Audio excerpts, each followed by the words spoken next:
하겠습니다.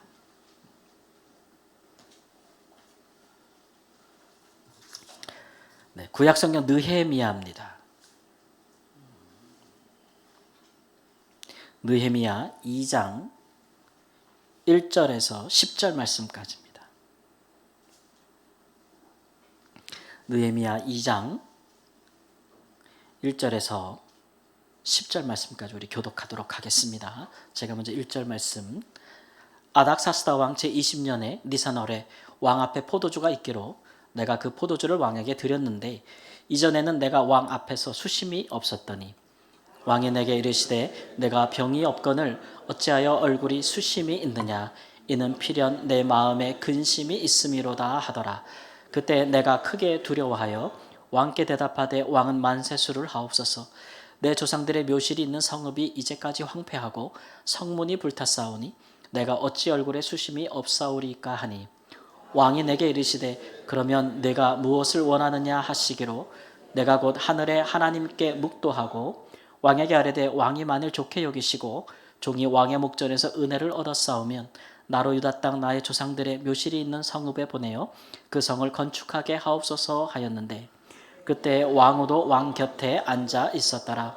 왕이 내게 이르시되 내가 몇 날에 다녀올 길이며 어느 때에 돌아오겠느냐 하고 왕이 나를 보내기를 좋게 여기시기로 내가 기한을 정하고 내가 또 왕에게 아뢰되 왕이 만일 좋게 여기시거든 강 서쪽 총독들에게 내리는 조서를 내게 주사 그들이 나를 용납하여 유다에 들어가기까지 통과하게 하시고 또 왕의 살림감독 아삽에게 조서를 내리사 그가 성전에 속한 영문의 문과 성곽과 내가 들어갈 집을 위하여 들보로 쓸 제목을 내게 주게 하옵소서 하매 내 하나님의 선한 손이 나를 도우심으로 왕이 허락하고 군대 장관과 마병을 보내어 나와 함께 하게 하시기로 내가 강 서쪽에 있는 총독들에게 이르러 왕의 조서를 전하였더니 호른 사람 산발락과 종이었던 암몬 사람 도비아가 이스라엘 자손을 흥왕하게 하려는 사람이 왔다 함을 듣고 심히 근심하더라. 아멘. 올여름 우리 사회에 여름나기가 쉽지 않죠. 폭우도 기록적인 폭우 또 기록적인 폭염. 사람이 아무리 미리 좀 예방을 하라고 하여도 사람의 능력을 벗어난 자연재해는 참 어쩔 수 없다라는 생각이 듭니다. 그래도 피해를 최대한 줄이기 위해서 우리 사람이 할 수 있는 일을 참 잘해야겠죠. 만약 그런 일들에 소홀히 하면 이 자연재해가 재해로 끝나는 것이 아니라 인재가 되죠.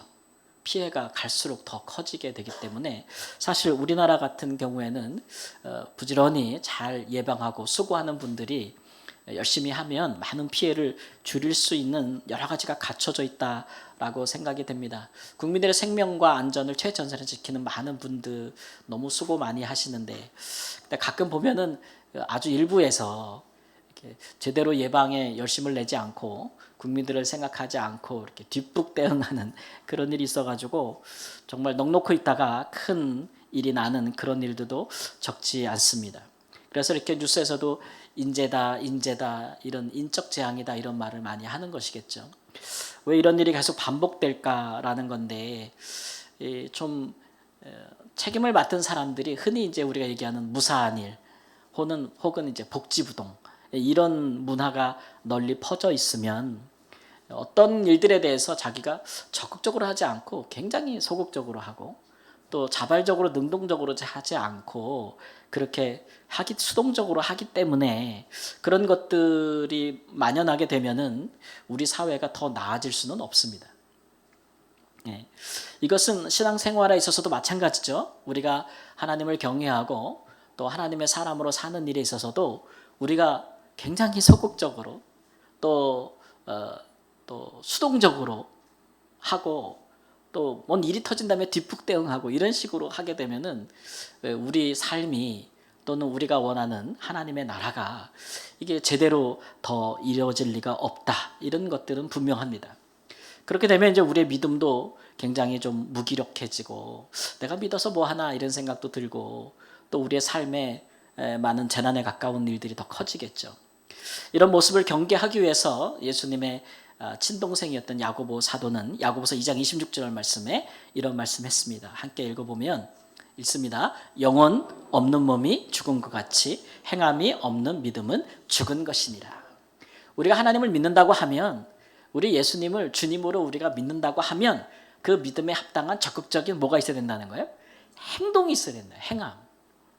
그런 것이 없으면 믿음은 죽은 것과 같기 때문에 사실 죽은 믿음이 우리의 삶에 무슨 변화와 무슨 능력을 일으켜 줄 수 있겠습니까?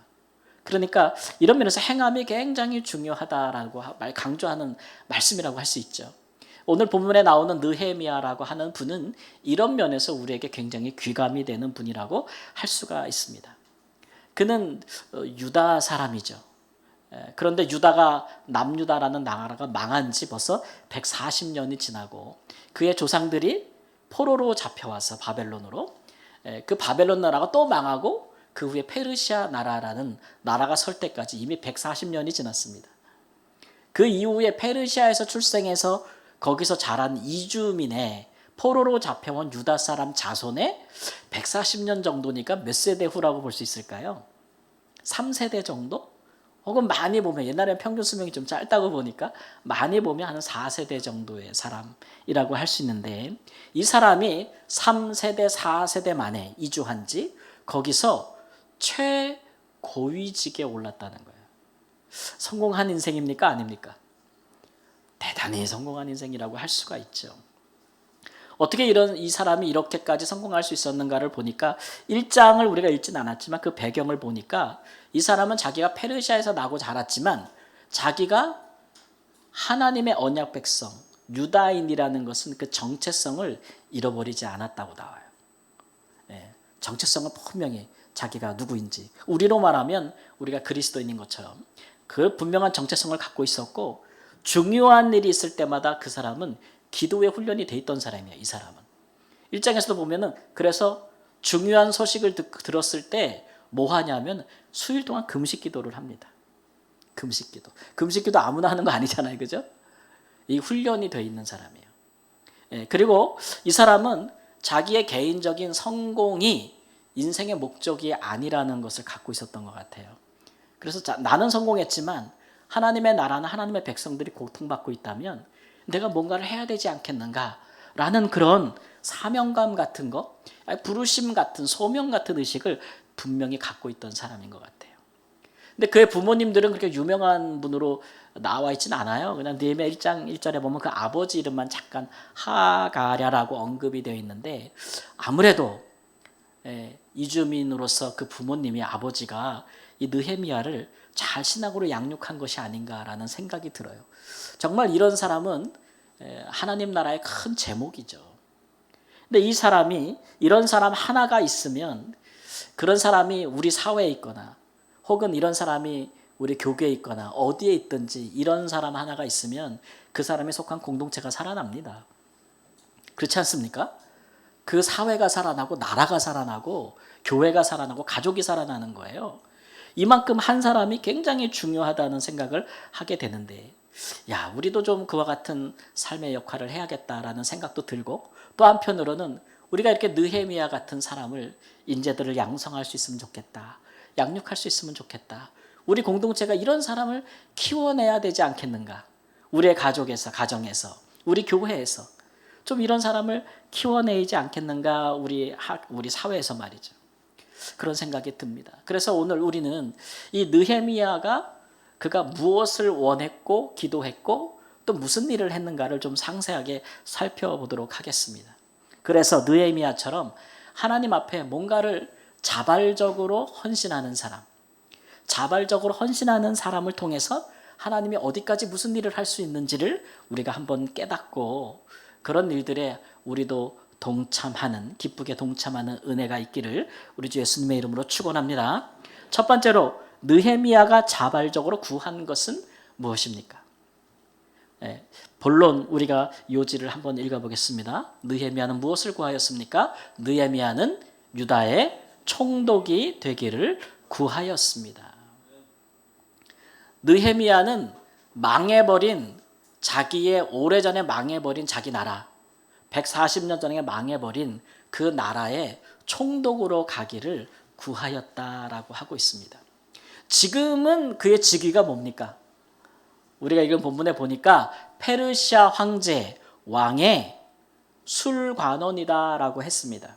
술관원이라면 왕에게 올려드리는 모든 음료, 이런 음식, 이런 것들을 담당하는 사람이라고 하는 것이겠죠.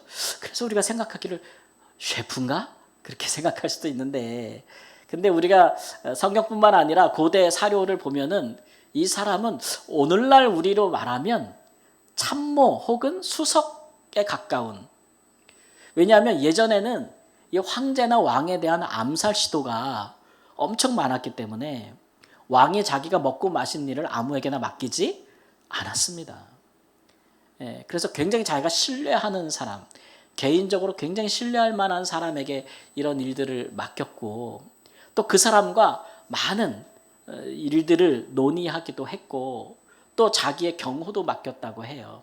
그래서 경호나 또는 정치적인 고문 역할, 참모를 담당하는 그런 역할이라고 할 수가 있으니까 왕의 최측근이라고 할 수가 있겠죠. 개인적인 부분까지 다 알고 있는, 그것을 도와줄 수 있는 사람이라고 할 수가 있겠습니다. 이런 최고위직에 있는 사람이 그런 자리를 놔두고 자기가 저쪽 서쪽에 있는 이스라엘 땅, 그 페르시아가 있는 수도에서 보면은 정말 멀리 있는 그런 구석진 곳에 한직으로 물러나겠다, 총독이 되겠다라고 말하고 있는 거예요. 중앙정부의 최고 권력에서 지방에 한직으로 자기가 가기를 원한다는 거죠. 여러분, 정치인들이 이런 선택을 하겠습니까? 정치 관료들이 이런 선택 안 하잖아요. 높아지려고 하지 어떻게 낮아지려고 하겠습니까? 그리고 뭐 어느 기간 동안에 그 일을 하고 온다고 한들 돌아온다고 자기 자리가 보존돼 있을까요?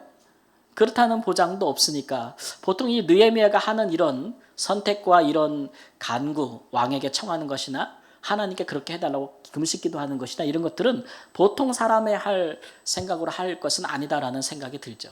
특별한 이유가 있고 특별한 마음이 있었던 거예요. 충동적으로 할 수 있는 결정이 아니지 않습니까? 그래서 왜 이런 것을 원했을까? 세경을 살펴보면 느헤미야 1장 3절 말씀에 보면은 예루살렘을 갔다 온 사람이 느헤미야에게 예루살렘이 지금 어떠한지를 얘기해 주는 건데요. 그 사람이 자기 형제입니다. 동생이지 않을까 싶어요. 하나니라고 하는 사람이 서쪽에 있는 예루살렘에 갔다가 와서 실상을 보고해 주는데 예루살렘이 140년 전에 망할 때 그대로다, 지금도. 그렇게 얘기해 주는 거예요. 140년이나 지났는데 그때 망할 때 성벽이 다 허물어지고 성벽이 다 무너졌는데 지금도 그랬고, 그때 성문이 다 불탔었는데 지금도 성문 하나 제대로 고쳐진 것이 없고 그 상태 그대로다, 방치돼 있다 라고 이제 이야기를 해준 겁니다. 망한 지 140년이 지났고요. 그 중간쯤 되는 70년쯤에 대부분의 유다의 많은 귀족층들과 포로들이 돌아갔잖아요. 1차, 2차 귀환을 했습니다. 예루살렘 성전과 예루살렘을 재건하기 위해서. 돌아갔는데 1, 2차 귀환까지 했는데도 지금 상태가 어떠냐 하면은 너무나 참담한 상태라는 거예요. 그 보고를 듣고 이제 마음이 아팠던 거죠. 수일 동안 슬퍼하며 울었다 그랬어요. 여러분, 성벽이 없는 성을 생각해 보십시오. 이거는 오늘날로 말하면 그냥 무방비 상태입니다.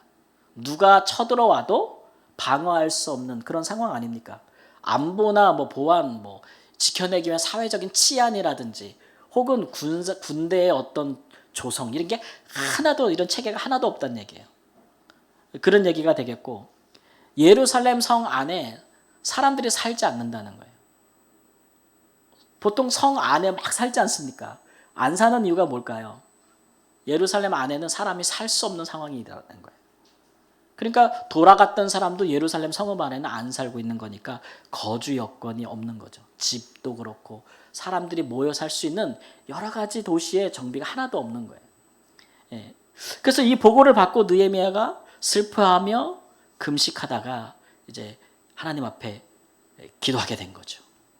그리고 이것이 이루어지려면 누구의 허락이 필요해요? 왕의 허락이 필요하지 않습니까? 그래서 막 기도하면서 왕도 이 일을 허락해 주기를 하나님께 기도합니다. 혼자 기도한 건 아닌 것 같아요. 1장 11절 말씀 보니까 함께 읽습니다. 주여 구하오니 귀를 기울이사 종의 기도와 주의 이름을 경외하기를 기뻐하는 종들의 기도를 들으시고 오늘 종이 형통하여 이 사람 앞에 은혜를 잊게 하옵소서. 이 사람 앞에 은혜를 얻는다. 이 사람이 누구예요? 왕이에요. 근데 자기를 종이라고 얘기하는데 자기만 기도하는 게 아니라 함께 기도하는 종들이 있었다고 이야기하잖아요. 아마 뜻을 같이 하는 형제들이나 뜻을 같이 하는 사람들일 거예요. 그런 사람들과 기도하면서 하나님께 하나님 이것을 왕이 허락하게 해달라고 내가 왕께 은혜를 얻게 해달라고 이제 기도하는 것이죠.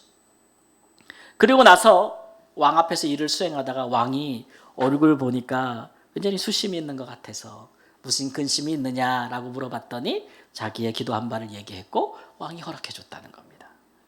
그래서 참 이 유다의 총독이 되고 싶은 이 느헤미야와 또는 그 형제들의 이 합심 기도는 누가 시켜서 한 게 아닙니다. 그렇죠? 누가 시켜서 하라고 한 게 아니고 자기가 자발적으로 한 거예요. 자발적으로 더 낮은 데로 향하는 하나님의 백성들을 향한 그야말로 이건 헌신이죠. 헌신. 또 그야말로 좀 희생의 측면이 있는 것이라고 할 수가 있겠습니다. 만일 느헤미야가 자기와 함께하는 자들의 안위와 성공만을 그 사람이 추구했더라면 이런 일로 하나님께 기도할 필요가 있을까요? 제 생각엔 기도하지도 않았을 것 같아요. 그리고 왕을 떠나서 그렇게 지방의 한직으로 가겠습니까? 그럼 왜 이렇게 구했냐 보면 이 사람은 높고 낮음을 떠나서 이게 더 귀한 가치가 있다고 여기는 거예요. 그러니까 인생의 목적이 다르다고 얘기하는 거죠.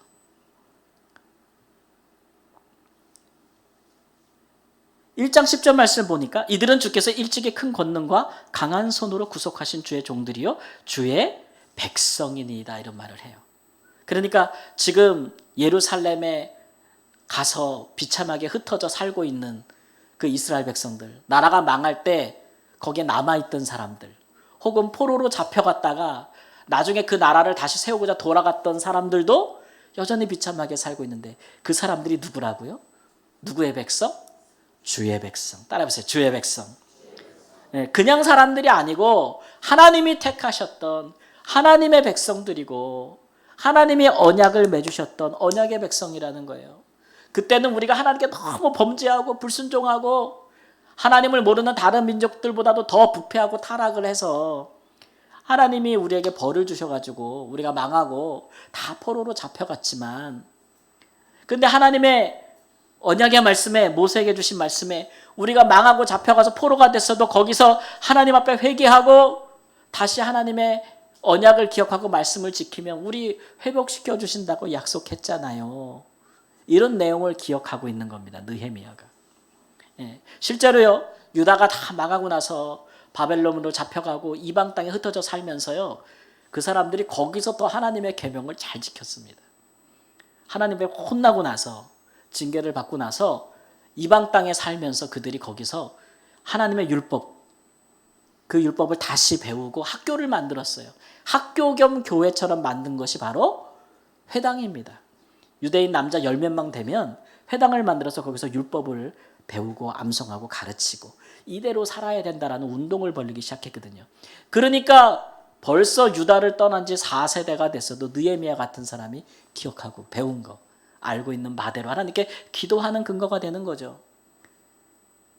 하나님이 주신 땅에서는 우상을 섬기느냐고 기도도 안 했던 사람들이 이방 땅에 포로로 잡혀가서는 거기서 뭐를 해요?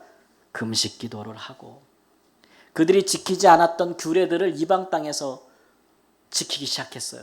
여러분 하나님이 주신 율법을 약속의 땅에서 지키기가 더 쉬워요? 다른 나라에 포로로 잡혀가서 지키기가 더 쉬워요? 자기 땅에서 지키기가 더 쉬운데 그거 못하다가 이방 땅에 가서는 거기서는 어떻게든지 율법을 지키려고 어떻게든 절기를 지키려고 안식일을 지키고 할례를 행하고 굉장히 노력을 많이 하거든요. 그러하니 하나님 우리를 기억해 달라고 지금 느헤미야가 하나님 앞에 간구하는 겁니다. 그러니까 하나님의 백성들을 향한 간절한 마음이 있는 거예요. 간절한 마음. 자, 이 마음을 하나님께서 어떻게 보시겠습니까? 하나님께서 아주 귀하게 보시는 거예요. 우리 하나님께서 귀히 여기시는 그 마음과 그 일을 느헤미야가 하고 싶어 하는 거예요. 자발적으로. 그러니까 우리 하나님께서 그 기도를 들으시고 그에게 응답을 주시며 왕이 그의 요청을 승낙하도록 은혜를 주시는 겁니다. 우리 하나님께서 이런 사람을 얼마나 기뻐하시는지 성경에 많이 나와 있어요. 한 예만 들면은 우리가 창세기에 가보면은 야곱에게 12아들이 있습니다. 야곱에게 12아들인데 그 중에 특별히 하나님의 큰 축복과 선택을 받는 아들이 2명이 있어요. 야곱의 아들 중에 하나가 누굴까요? 요셉이고 또 하나는 유다죠, 유다. 요셉은 끝에서 2번째 아들인데도 첫 번째 아들과 같은 장자의 축복을 받습니다. 유다는 4째 아들임에도 불구하고 나중에 그의 후손들에게서 다윗과 같은 왕들이 나올 것에 대한 축복을 받아요. 서열이 중요한데 그런 거 다 제끼고 하나님께서 이 2 사람에게 큰 축복을 하시는 이유가 뭐냐면 이 2 사람이 하나님께서 택하시고 사랑하시고 인도하시는 그 형제들, 백성들에 대한 귀한 마음을 가지고 헌신하고 희생했기 때문에 그래요. 요셉은 애굽에 팔려가서 그 고생을 하지 않았습니까? 감옥에서 노예로 팔려가서. 근데도 자기가 잘 된 뒤에 자기를 배반하고 죽이려고 했던 형제들에게 노하여 보복하고 원수 갖고 그렇게 하는 게 아니고 뭐라 그래요? 그들은 어떻게 해요? 기근 중에 먹이고 보호하지 않습니까? 그 하나님이 귀하게 보신 거예요. 유다는 원래 좀 자기 마음대로 막 살던 아들이었어요. 그렇죠? 이상한 짓도 많이 하고. 그런데 유다가 정신 차린 후에 식량을 구하러 애굽에 갔다가 총리가 된 요셉을 알아보지 못하고 요셉이 그들을 시험할 때 이들이 아직도 형제들을 사랑하는가 아니면 나한테 했듯이 위험한 상황이 생기면 자기 살고자 그렇게 형제들을 팔아먹고 또 죽이려 하는가를 알아보려고 막내 베냐민을 볼모로 잡지 않습니까? 그렇죠? 그럴 때 다 겁먹고 있을 때 이 막내 베냐민 대신 나를 잡으라고. 그리고 나를 차라리 죽이라고 막 이렇게 나선 사람이 누구예요? 유다예요, 유다. 그래서 하나님이 축복하시는 거예요. 이렇듯 하나님의 백성들, 하나님의 사람들을 귀히 여기는 사람, 그들을 위해서 기꺼이 자발적으로 헌신하는 사람, 비록 내가 낮은 데로도 가겠다고 하는 사람에 대해서 우리 하나님이 얼마나 기뻐하시는지요. 왜 하나님이 그렇게 기뻐하십니까? 하나님은 이 세상 나라에 하나님의 나라, 우리가 말하는 천국을 임하기를 원해요. 그죠? 천국을 경험하기를 원해요. 우리가. 이 세상이 전부가 아니라는 것을 하나님 우리가 깨달아 알고 살기를 원하는데 하나님 나라의 핵심이 뭐냐? 여러분 나라가 있으려면 영토도 있어야 되고 그죠? 그 다음에 그 나라의 백성들도 있어야 되고 그 다음에 나라를 지킬 수 있는 군대도 있어야 되고 여러 가지가 필요하잖아요. 그죠? 근데 여러분 하나님 나라에 있어서 가장 필요한 게 뭔지 아십니까? 하나님 나라는 천국은 땅이 필요 없어요. 천국은. 가장 중요한 게 뭐냐면 하나님 나라의 백성들입니다. 그래서 심지어 성경에서는 하나님 나라 그러면 하나님의 백성, 사람들과 동일한 말로 써요. 하나님의 나라는 다름 아닌 사람들을 의미하는 거예요. 사람들. 그러니까 하나님이 이것을 너무 귀히 여기시는 거죠. 이제 얼마 안 있으면 여러분 광복 몇 주년? 80주년. 이런 기념일일수록 나라가 이런 기념할 때 어떤 사람들을 귀히 여깁니까? 우리나라의 광복을 위해서 헌신하고 희생했던 사람들. 귀히 여겨줘야 돼요? 아니어야 돼요? 알아주고 귀하게 여겨줘야죠. 그렇지 않으면 누가 나라가 위기를 당할 때 기꺼이 헌신하겠습니까? 희생하겠습니까? 그렇지 않습니까? 당연한 거예요. 그러니까 하나님도 하나님 나라를 위하여 헌신하고 희생하는 사람들을 귀히 여기는 거죠. 그들을 도울 준비가 항상 돼 있어요. 우리 하나님은. 그래서 아브라함에게도 말씀하시기를 창세기 1장 12장 1절 말씀에 너를 축복하는 자에게는 내가 복을 내리고 너를 저주하게는 내가 저주를 내리겠다. 이렇게 말씀하신 이유가 뭡니까? 아브라함이 대단한 사람이어서가 아니고 그 사람을 통해서 하나님께서 많은 하나님의 자손들, 약속의 자손들, 축복의 자손들을 주실 거기 때문에 아브라함한테 다른 사람들이 어떻게 행동하느냐가 중요한 거예요. 아브라함한테 잘하면 그 사람도 뭐예요? 복을 받고, 아브라함한테 막하면 그 사람은 저주를 받는 거예요. 하나님이 그렇게 하겠다는 거예요. 그만큼 아브라함을 향한 하나님의 마음이 뜨겁다는 것을 의미하고 있는 거죠. 예수님도 마태복음 10장 40절 말씀에 누구든지 제자의 이름으로 이 작은 자 중에 하나에게 냉수 한 그릇이라도 주는 자는 그 사람이 결탄코 상을 잃지 아니하리라. 하나님 나라에 있는 백성 중에서 아무리 작은 사람이라고 여겨지는 자라 할지라도 그를 위하여 무엇인가를 한다면 상을 결단코 잃지 않을 것이다 라고 말씀하시잖아요. 우리 하나님의 마음도 그러하고 우리 예수님의 마음도 그러하다는 것을 보여주고 있는 것이죠. 자발적으로 하나님 나라와 그의 백성들을 위해서 기꺼이 스스로 헌신하는 사람들에 대해서 우리 하나님께서 은혜를 얻게 하시고 사람들에게 또한 그가 기도한 바에 응답을 얻게 하시는 줄 믿습니다. 요즘 우리가 살아가면서 사람들에게 별로 관심이 없어요. 우리 문화가. 우리가 같이 더불어 살아가고 있는 우리의 가족이나 뭐 교회면 교우들이나 사회면 직장에서는 동료들이나 우리 사회에서 같은 우리 구성원들, 이 사람들을 귀히 여기는 문화가 돼야 되는데 우리가 너무 자본주의 시대에 살다 보니까 사람보다 뭐가 중요해요? 자본이 중요하고 돈이 더 중요한 시대에 살고 있다 보니까 그런 것들이 참 우리에게 아픔을 주는 사건 사고가 너무 많이 터지잖아요.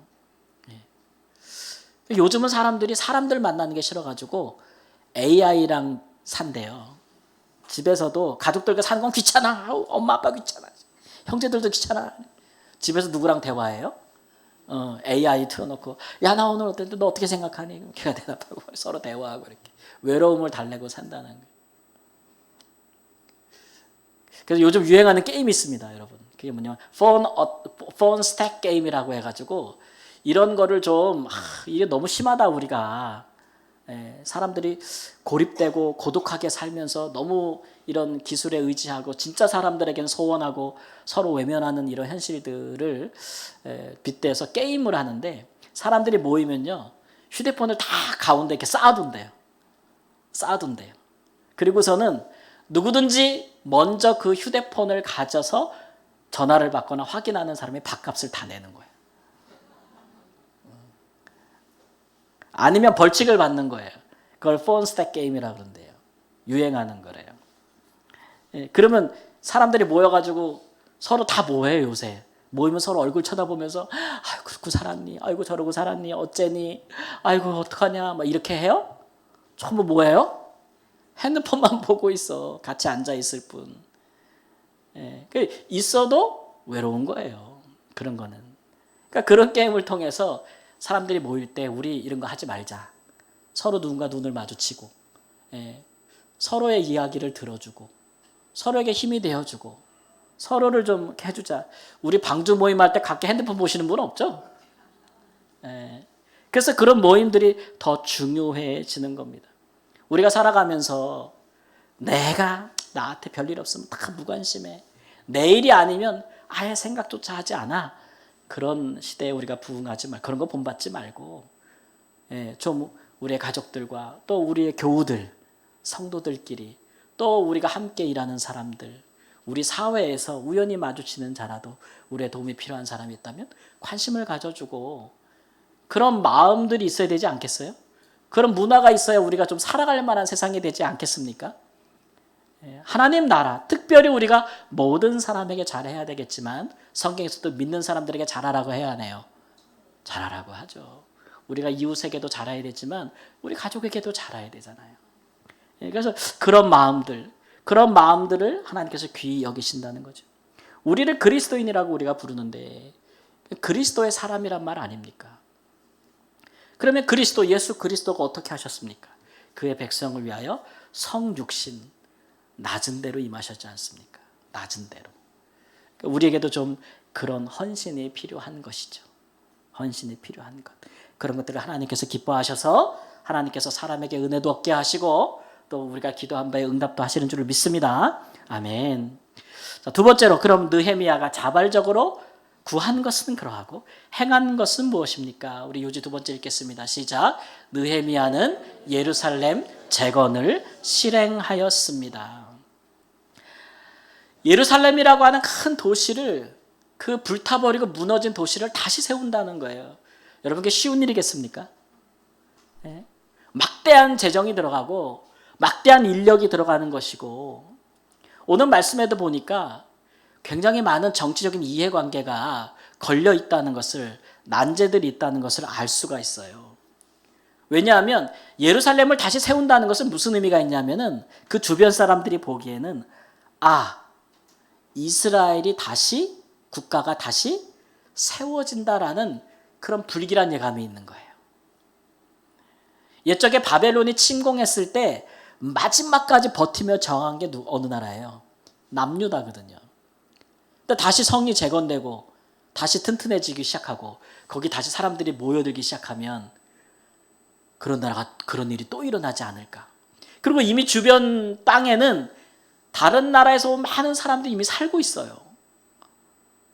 그러니까 굉장히 복잡한 문제가 생기겠죠. 그래서 느헤미야가 예루살렘 재건을 위해서 왕께 구한 것을 보십시오. 왕이 친히 써주신 조서가 필요하다 그래. 이걸 방해하거나 회방하는 사람들이 그렇게 하지 못하도록 이거 내가 왕의 명령대로 한다는 것을 증명할 수 있는 조서 써달라 그러죠. 그 다음에 군대를 달라 그래요. 군대 장관과 군대. 왜냐하면 너무 위험한 일을 하는 거기 때문에 달라 그러죠. 군대를 움직일 수 있어야 돼요. 그리고 도시를 재건하려면 굉장히 많은 돈과 재력이 들어갈 거 아닙니까? 그렇죠? 그래서 왕의 재산 중에서 목재 같은 걸 달라 그래요. 그리고 나중에 이제 우리가 더 나오지만 그 지역의 총독으로 가서 세금을 걷어서 그 세금을 가지고 이 성 재건에 사용할 수 있는 권한을 달라고 얘기하죠. 그 다음에 행정권한 강 서쪽이라는 넓은 지역을 다 다른 총독들까지도 자기가 관할할 수 있는 권한을 달라 이런 얘기예요. 그렇지 않으면 이 일이 이루어질 수 없다고 판단한 거죠. 그러니까 생각보다 큰 거 아닙니까? 그냥 개인적으로 몇 명 가가지고 삽질하면 되는 문제가 아니란 말이에요. 아니, 굉장히 많은 도전들이 있을 것이고 굉장히 많은 긴장과 대립이 초래할 것이다. 오늘 본문 말씀에도 보니까 호른 사람 산발락과 암몬 사람 도비아가 근심했다. 이 소식을 듣고 이 두 사람이 앞으로 계속해서 방해를 하는데 공격을 하는데 한 사람은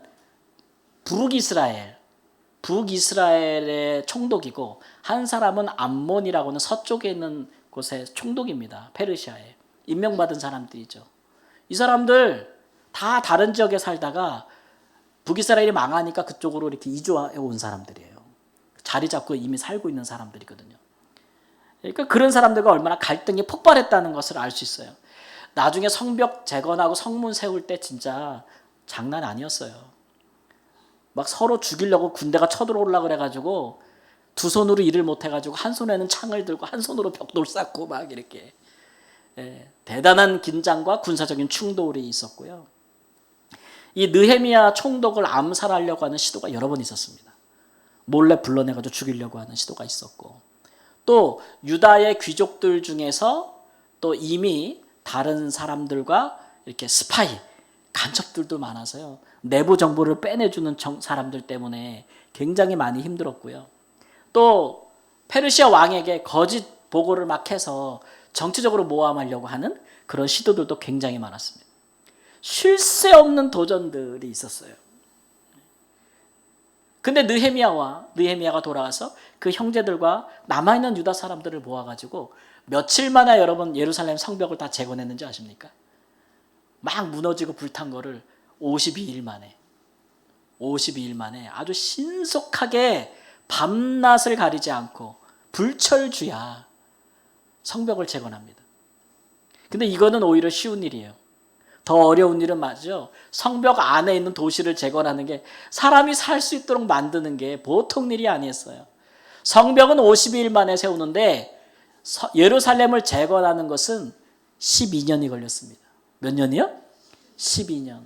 그것도 모자라가지고요. 느헤미야가 페르시아로 다시 돌아갑니다. 왕이 오라고 하니까. 갔다가 다시 또 청에서 허락을 받고 또 와요. 그래가지고 그 일을 또 해요. 그래서 사실 평생 이 일에 헌신한 거죠. 예루살렘 안에 막 집도 짓고 사람이 살 수 있는 시스템을 막 만들고 정비할 뿐만 아니라 제도, 법제도를 다시 만들고 성전도 아주 초라하게 재건돼 있었는데요. 거기서 제사나 뭐 예배나 이런 것들이 엉망진창이었어요. 제사장들도 엉망진창이요. 이것도 다 정비한 사람이 느헤미야입니다. 하나님의 율법을 가지고 이것이 사회법이 될 수 있도록 법제도를 다 정비한 사람도 이 사람. 그 다음에 고리대금업 같은 거. 그 어려운 사회에서도 항상 있는 사람이 없는 사람의 고혈을 짜내는 그런 고리대금업 같은 것도 그 기득권과도 싸워가지고 그 사람들하고 싸워서 그걸 없애버리고 이런 많은 노력들을 하거든요. 이 사람이. 그래서 흔히 말하는 솔로몬 성전이 무너지고 나서 다시 세운 성전 시대, 제2성전 시대를 이끌어가는 지도자가 됐던 거예요. 얼마나 많은 어려움이 있었는지 한번 생각해 보세요. 목숨을 거는 일이었어요. 페르시아 왕의 최측근으로 있다가 유다의 총독으로 와서 종교개혁을 하고 사회개혁을 해낸 사람.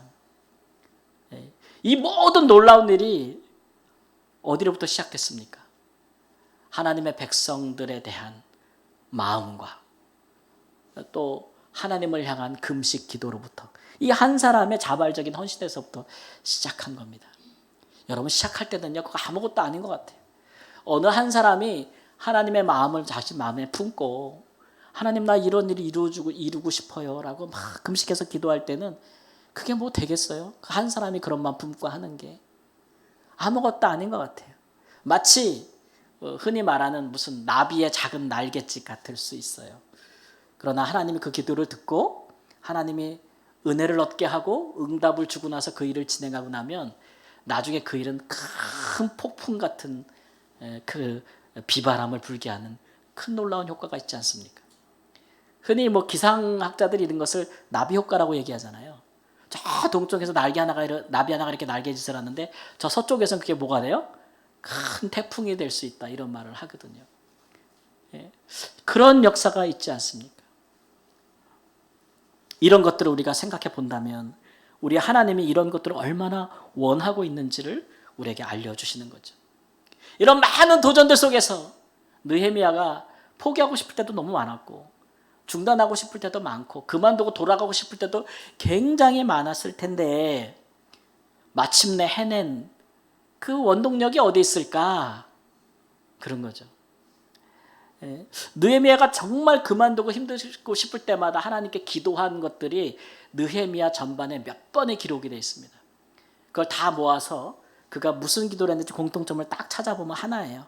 어떤 마음으로 이겨냈는지. 느헤미야 13장 31절 말씀 함께 읽습니다. 네 하나님이여 나를 따라보세요. 네 하나님이여 나를 기억하사 복을 주옵소서. 그 기도를 여러 번 합니다. 정말 그만두고 무너질 것 같은 순간에. 그래서 다시 일어나요. 하나님이여 나를 기억하옵소서. 이런 얘기죠. 이렇게 너무 많이 희생하고 수고하는데 아무도 몰라줘. 아무도 안 알아줘. 그럼 얼마나 힘들고 어렵겠어요. 근데 느헤미야는 이 모든 것을 다 누가 보고 계신다? 하나님이 보고 계시고 하나님이 다 기억하고 계신다. 그리고 하나님께서 복을 주신다. 그 믿음을 굳게 갖고 있었기 때문에 그가 중간에 좌절하지 않았어요. 히브리서 6장 10절 말씀에도 하나님은 불의하지 아니하사 너희 행위와 그의 이름을 위하여 나타낸 사랑으로 이미 성도를 섬긴 것과 이제도 섬기고 있는 것을 잊어버리지 아니하시니라. 하나님은 하나님을 위하여 하나님 나라를 위하여 그의 백성들을 위하여 섬긴 것을 잊어버리지 않으신다. 잊어버리면 하나님이 불의한 분이라는 거예요. 우리가 누군가 우리를 위해서 엄청나게 희생했는데 그거 우리가 다 잊어버리면 우리 좋은 사람이 나쁜 사람이에요. 나쁜 사람이죠. 우리 하나님은 절대 잊어버리지 않는다는 거죠. 그것이 느헤미야에게 큰 힘이 되었다는 거죠. 이것이 하나님 앞에 자발적으로 헌신하는 사람들에게 힘이 됩니다. 여러분, 우리에게 힘이 되는 것이 뭐 다른 누가 사람이 알아주고 뭐 그런 데 있지 않아요. 하나님이 알아주고 하나님이 기억하신다는 데 있어요. 하나님이 복을 주신다는 데 있죠. 하나님이 주시는 것은 사람이 주는 것과 다르지 않습니까? 기억되는 것입니다. 기록으로 남는 거예요. 하나님 앞에. 지금 우리나라 백령도에서는요, 한창 교회 건립이 되고 있습니다. 무슨 교회냐면 기념교회인데, 누구를 기념하는 것이냐면 로버트 저메인 토마스라고 하는 우리나라에 최초로 왔던 20살 선교사님을 기념하는 거예요. 이분 영국 분인데요. 1865년 9월에 백령도에 처음 왔대요, 이분이. 예, 우리나라에 처음 온 선교사예요. 그 뒤에 20년 뒤에 우리가 알고 있는 언더우드나 뭐 또 아펜젤러나 이런 목사님들이 오시는 건데, 이분은 원래 중국의 상하이에 선교사로 왔던 사람인데, 중국에서 이제 한자 성경 가지고 선교를 하다가 젊은 나이에 아내가 유산을 해요. 그래서 너무 마음이 힘들어가지고 선교직을 그만둡니다. 그리고서는 중국에서 그냥 세관에 앉아서 이렇게 무역하는 세관 업무를 하다가 우연히 거기서 조선인 김자평이라고 하는 사람을 만나요. 그래서 조선에 대한 이야기를 처음 듣게 돼요. 그래서 들으면서 이 사람이 다시 꺼졌던 선교에 대한 열정이 다시 살아나서 그 김자평이라는 사람과 함께 우리나라로 옵니다. 배 타고. 그래서 어디로 가냐면 황해도로 가요. 황해도. 그래서 거기 동안 4개월 동안 황해도로 이렇게 여행하면서 그가 가지고 있는 한자 성경을 조선인들에게 많이 나눠주고 돌아갔습니다. 4개월 동안. 근데 들어가서 소식을 들어보니까 그 한자 성경을 가지고 받았던 사람들이 예수를 믿고 교회가 세워지기 시작한다는 소문을 듣게 된 거예요. 이분이 너무 놀란 거죠. 그래가지고 야, 내가 이 조선에 가서 선교를 해야겠다라는 마음에 다시 결심이 서게 된 겁니다. 그래서 다시 한번 이번에는 미국 배를 타고 조선에 들어오는데, 그 배가 이제 여러분 아시겠지, 들어보셨을 것 같아요. 제너럴 셔먼호라고 해서 우리나라가 쇄국 정책을 펼 때에 일어났던 사건이 있습니다. 뭐죠? 신미 양요. 미국 배가 와가지고 우리나라 무역을 개방해라, 오픈해라 그러면서 막 싸웠잖아요, 그죠? 그래가지고 우리나라 조선 수군들이 그 배를 붙잡아서 불태우고 거기 사람 다 죽였습니다. 그때 이분이 배 타고 왔다가 거기 같이 있는 바람에 결국 이분이 죽었어요. 갯벌에서 이제 배가 서면서 물이 빠지면서, 그 다음에 거기 있는 사람 다 죽일 때 같이 죽었는데, 이분이 죽으면서도 뭐 했을까요? 자기 죽이는 사람한테 한자 성경을 다 나눠줬대요. 죽이면 죽여라 이러면서 나눠줬는데, 그래서 그냥 기억에 묻히고, 우리가 알고 있기로는 언더우드 아펜젤러 20년 뒤에 오신 선교사님들을 다 기억하고, 그분이 우리나라 최초 선교사들 아닌가 이렇게 기억하고 있거든요. 근데 놀랍게도 그분이 나눠준, 수군들에게 나눠준 그 한자 성경을 받은 사람들이요, 그 사람들이 평양에 처음으로 교회를 세웁니다. 그게 무슨 교회냐면 장대현 교회라는 교회예요.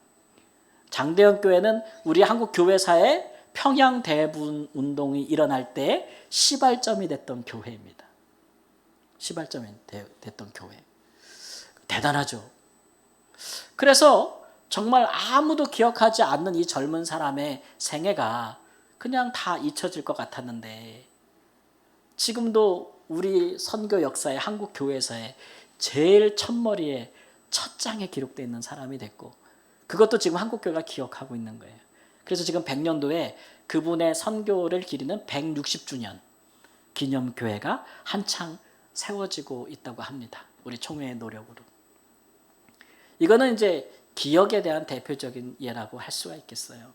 사람은 다 잊어버려도 하나님은 잊어버리지도 않고, 또 하나님에게 헌신된 사람들은 그것을 하나님의 교회들이 기억한다는 것을 한 가지 예로 이제 보여준 것이겠죠. 그런데 여러분, 우리가 이렇게 하나님 앞에 자발적으로 헌신할 이유들은 충분합니다. 아마 사시면서 나는 기도해도 뭐가 이렇게 응답도 안 되고, 나는 뭐 어디다 해도 이렇게 은혜를 얻지 못하고, 막 이런 걱정, 근심, 불안, 또 불만이 있는 분들이 있을 텐데, 조금 더 마음을 좀 하나님께 열어보세요. 우리가 그냥 우리의 안위와 우리의 성공만을 위해서 뭔가를 하나님께 기도하지 말고, 나의 성공과 나의 안위가, 나의 잘 되는 것이 하나님과 무슨 의미가 있으며 하나님 나라에 어떻게 기여하겠는가, 하나님의 백성들을 위해서 무슨 헌신이 되겠는가, 그런 것들을 같이 마음에 품고 기도하는 것을 우리 하나님께서 더 기뻐하시지 않겠습니까? 그런 것은 절대 잊어버리지 아니하신다는 것을 우리에게 말씀해 주고 있는 것이죠. 여러분, 하나님 나라를 그 마음에 소망을 두고 살아가는 사람들은 염세주의적이지 않습니다. 세상에서 어떻게 살든 죽어서 천국 가면 그만이지, 이런 것들은 우리의 신앙이 아닙니다. 천국을 그 마음에 두고 가는 사람들은 현실 속에서 굉장히 담대한 선택들을 하고 또 하나님 나라에 충돌하는 것들을 개혁하기 위해서 그의 모든 것을 걸 수 있는 헌신이 준비되는 사람들입니다. 그게 천국을 마음에 가지고 살아가는 사람들의 삶의 태도라는 것이죠.